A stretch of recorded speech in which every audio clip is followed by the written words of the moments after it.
after I was done, I looked up a quote, amen? And I looked up a quote on closet. And one thing I seen was funny, because I wanted to name the sermon, The Practice of the Pause. I just named it the pause. This quote is called Practice the Pause. Pause before judging. Pause before assuming. Pause before accusing. Pause whenever you're about to react harshly, and you avoid doing and saying things you will later regret. Man, this teaching is true. It's really stuff that we need to apply, man. Amen. So the first one, P, the first letter, P, pray.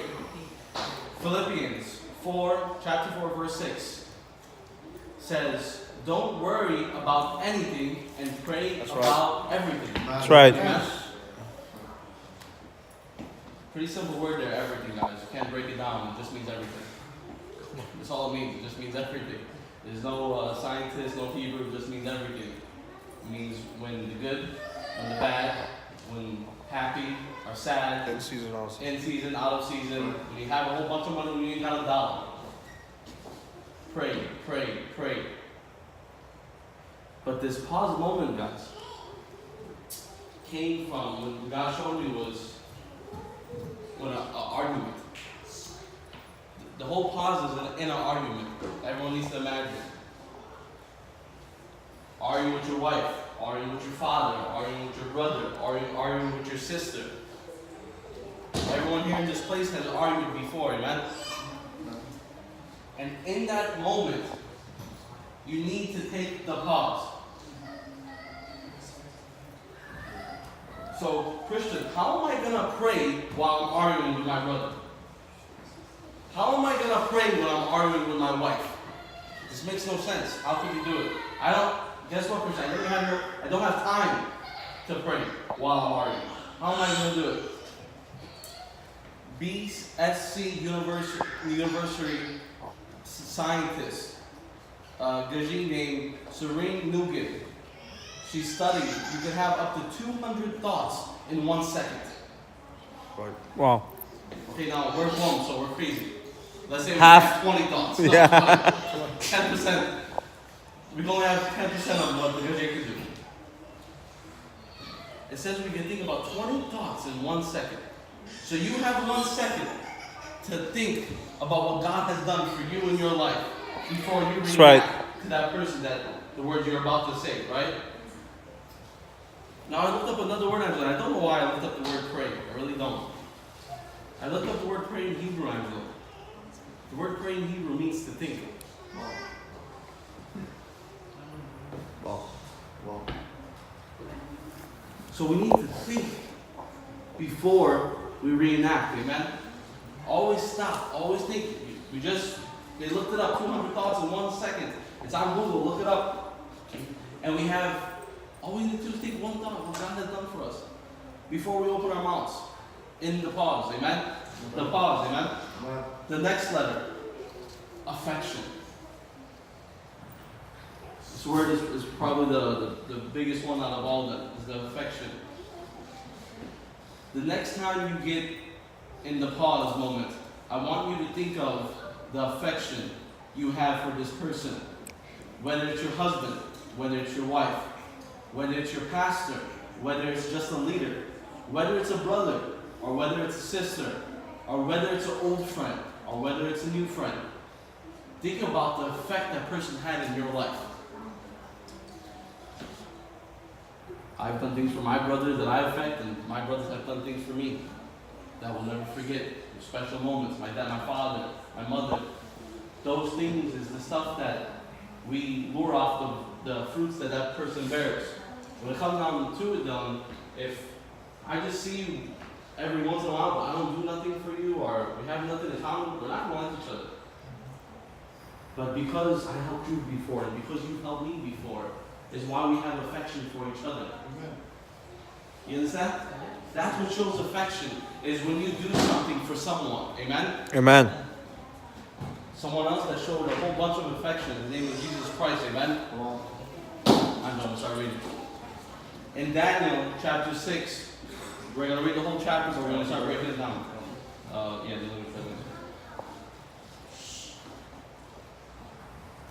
Ready? Darius the Medes decided to divide the kingdom into 120 provinces, and he appointed a high officer to rule over each province. The king also chose Daniel and 2 other administrators to supervise the high officers and protect the king's interests. Daniel soon proved himself more capable than all the other administrators and high officers. Because of Daniel's great ability, the king made plans to place him over the entire empire. Then the other administrators and high officers began searching for some fault in the way Daniel was handling government affairs. But they couldn't find anything to criticize or condemn. He was faithful, always responsible, and completely trustworthy. So they concluded our only chance to finding grounds for accusing Daniel will be in connection with the rules of his religion. Amen? So the administrators and high officers went to the king and said, "Long live King Darius." Amen? That was the king back in the day, guys. Amen? We are all in agreement. We administrators, officials, high officers, advisors, and governors, that the king should make a law that we will strictly enforce. Give orders that for the next 30 days, any person who prays to anyone, divine or human, except to you, your majesty, will be thrown into the den of lions. Amen? And now, your majesty, issue and sign this law so it couldn't be changed. An official law of the, what was that word? Medes and Persians, that couldn't be revoked.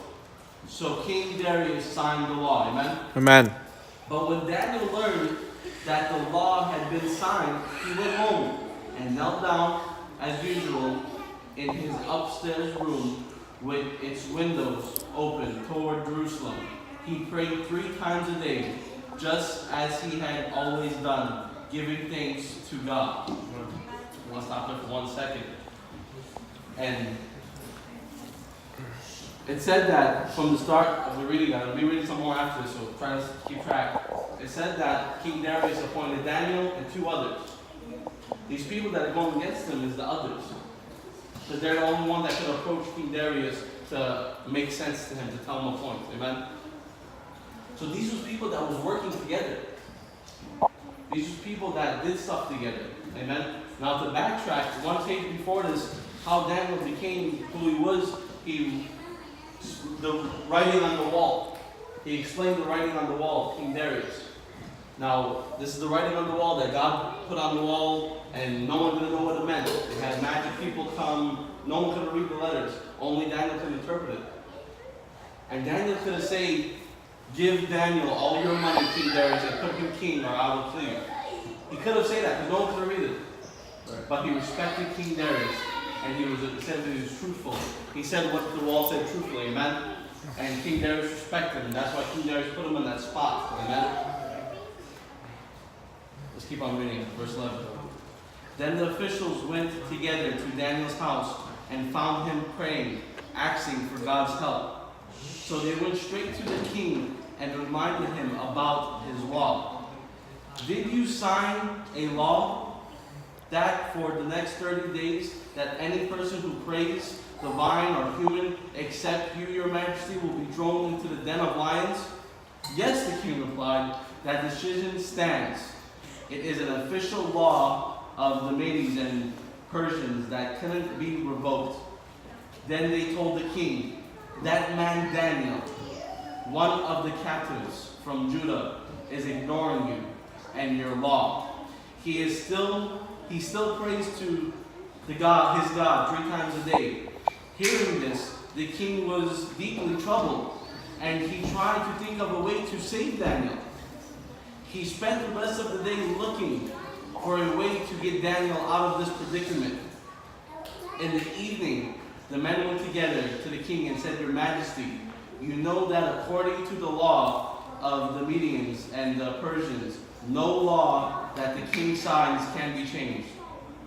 So the last king gave orders for Daniel to be arrested, and they throw him into the lions den, amen? And the king said to him, may your God, whom you serve, so faithfully rescue you, amen? Amen. A stone was brought and placed over the mouth of the den. The king sealed the stone with his own royal seal and the seals of his nobles, so that no one could rescue Daniel. Then the king returned to his palace. Pay attention. Then the king returned to his palace and spent the night fasting, and he refused usual entertainment and couldn't sleep at night. So you see that the king was devastated. He didn't want to do what he did. But he had to. Truth is the truth, he got tricked into what he was doing. He didn't know what he was doing. He was just signing the paper because it sounded good, and he found out, now I have to take my biggest guy down. Darius loved that. I wouldn't say down about the word love, but he respected him. I'll say those words. He was one of, it said at the start of the story, he was going to put him to rule the entire empire. Amen? So, I wanted to show you guys the affection he showed. He fasted for Daniel. He took out the time to fast for Daniel. He couldn't eat. He wouldn't do anything because he was so hurt for Daniel. Amen? Amen. That's affection. Amen?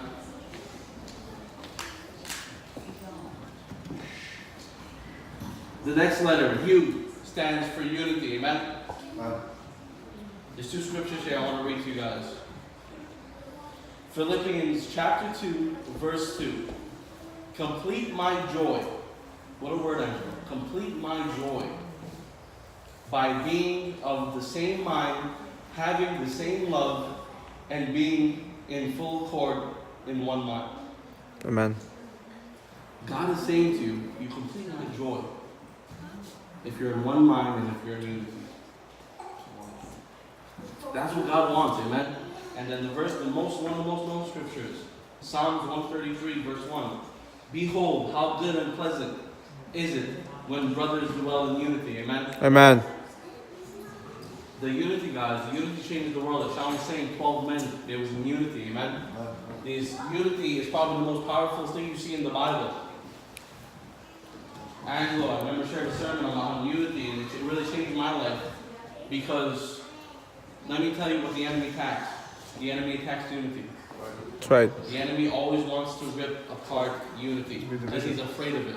Because he stands alone. He stands alone. And the enemy will always try to tear apart unity. Like I said from the start, whether it's your brother, whether it's your sister, whether it's your father, whether it's your mother, whether it's your wife.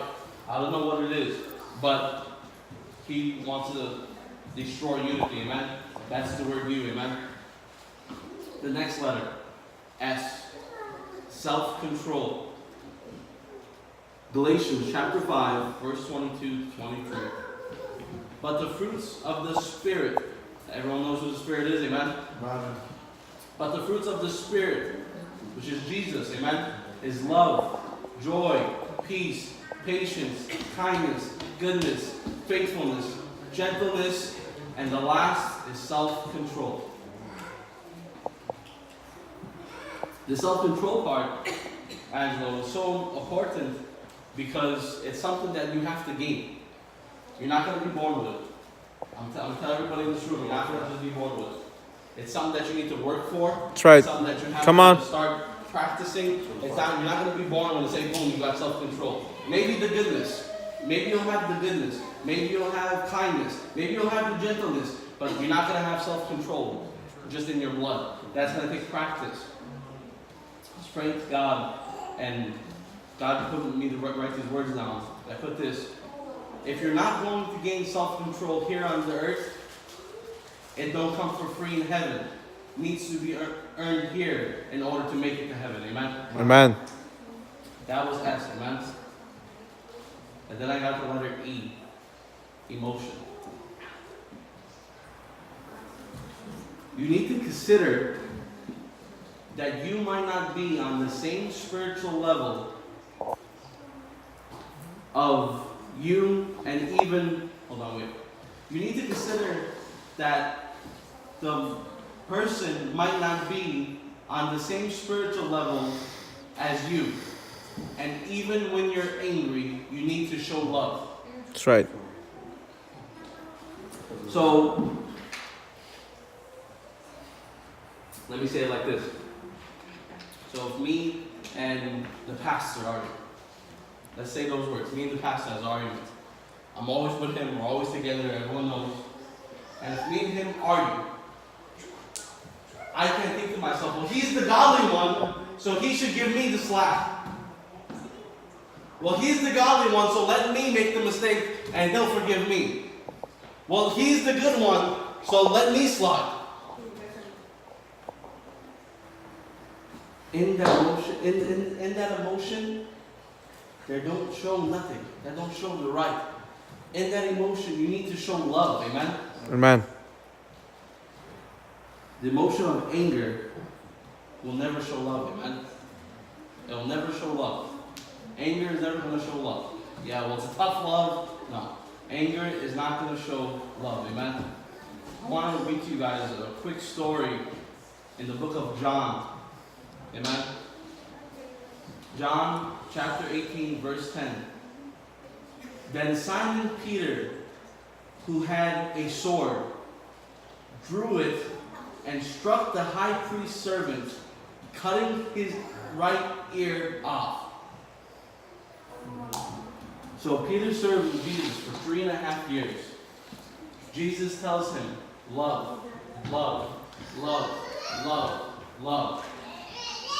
But this man comes and tells Jesus, Jesus, come with me. And he instantly gets his sword and snatches his ear off.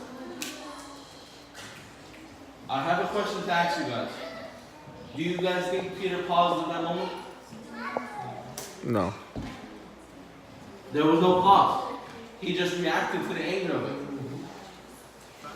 He reacted with no pause. Amen?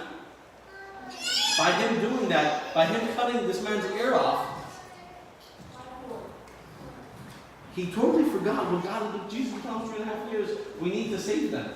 When he cut off his ear, he cut off his ministry. You can't hear the word without an ear. This man wasn't saved yet. So Jesus right after gets his ear and puts it right back. And you want to know what I looked up and what happened afterwards?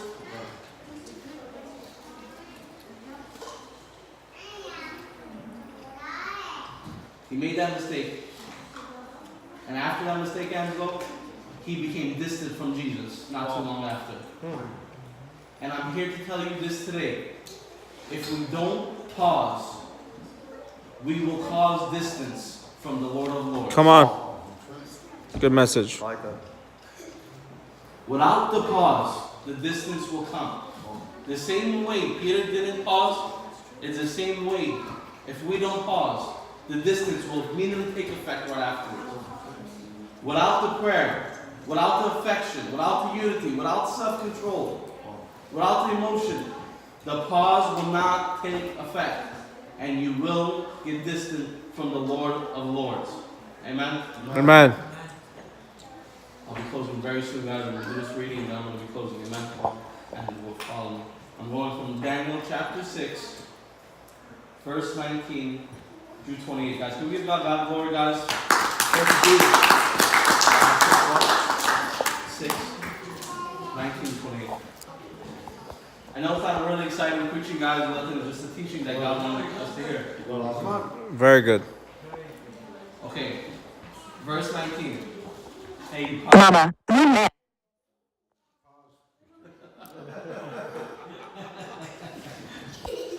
guys ready? Very early the next morning, the king got up and hurried out to the lion's den. When he got there, he called out in an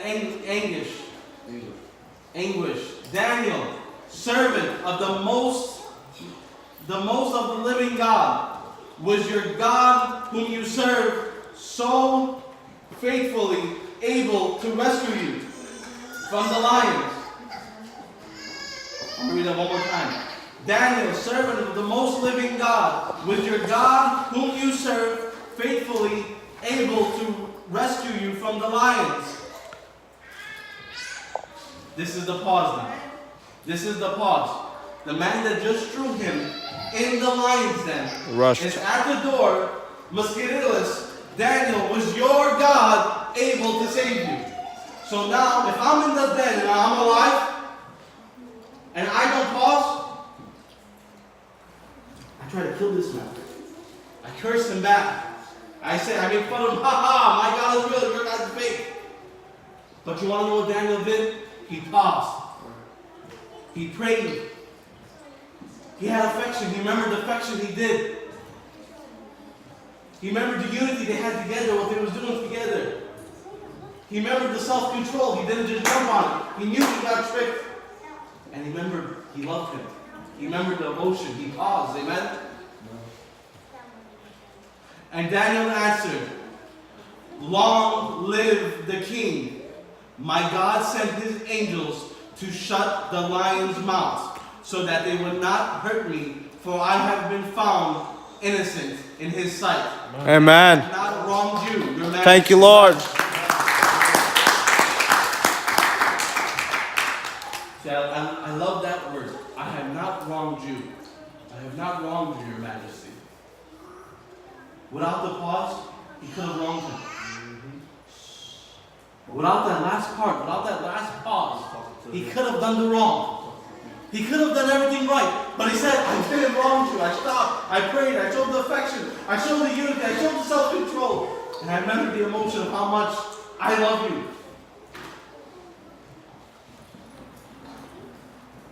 The king was overjoyed and ordered that Daniel be lifted from the den. Not a scratch found on him, for he had trusted in his God. Then the king gave orders to arrest the men who had maliciously accused Daniel. He had them thrown into the lions den along with their wives and their children. The lions leaped on them and tore them apart before they even hit the den. Then King Darius sent this message. Listen, church. Then King Darius sent this message to the people of every race, every nation, every language throughout the world. Peace and prosperity to you. I declare that everyone throughout my kingdom should tremble with fear the God of Daniel. For he is the living God, and he endures forever. His kingdom will never be destroyed, and his rule will never end. He rescues and saves his people. He performs miraculous signs and wonders in the heavens and in the earth. He has rescued Daniel from the power of the lions. So Daniel prospered during the reign of King Darius and the reign of Cyrus the Persian. Amen. Tonight's sermon, guys, I know it's a little bit quick, I know it's not long, I know it's a lot of reading, but tonight was a warning. Tonight was a warning. So listen to me. Someone in the place tomorrow is going to have an argument. I'll say it. Someone will argue with a Dijon tomorrow. Somebody will argue with somebody. Someone will argue with somebody. And think about the pause. Think about the pause. And listen to me. While doing this message, I've even failed. I didn't pause. And I was wrong. But know this, that in the pause, God will get the glory the way King Darius gave it to everyone. He announced in front of the whole kingdomship, serve the God of Daniel, because he's the one who paused. Amen? Amen. Bless you guys.